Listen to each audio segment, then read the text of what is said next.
Hola, a la Casa Elizalde, aquest pròxim trimestre d'hivern, començarem amb un nou taller titulat Líders pacifistes. Si bé és cert, el segle XX molt sovint s'ha catalogat com el segle més violent de la història i realment ha tingut líders com Hitler, Mussolini,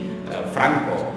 Stalin, Pol Pot i molts altres que han generat dictadures, guerres o genocidis, també és veritat que el segle XX ha comptat amb grans líders pacifistes com Henry Thoreau, Leon Tolstoi, Mahatma Gandhi, Martin Luther King o Nelson Mandela.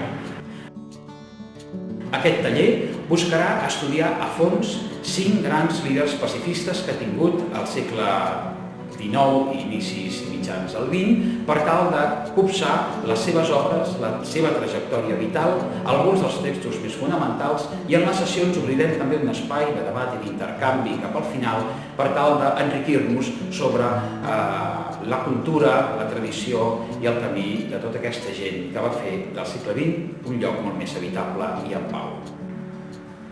Si ets una persona preocupada per les violències que estem vivint actualment arreu del món,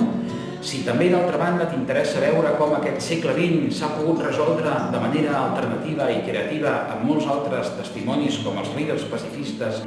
aquest serà el teu taller. Aquí podrem veure com ells van saber en sortir-se'n de situacions molt difícils, algunes molt més complexes potser que les que tenim en aquests moments, i van fer-ho caminant cap a un segle XXI que té moltes noves oportunitats que, sens dubte, mirant el passat recent, podrem aplicar-ho a partir d'aquest nou segle en el que estem.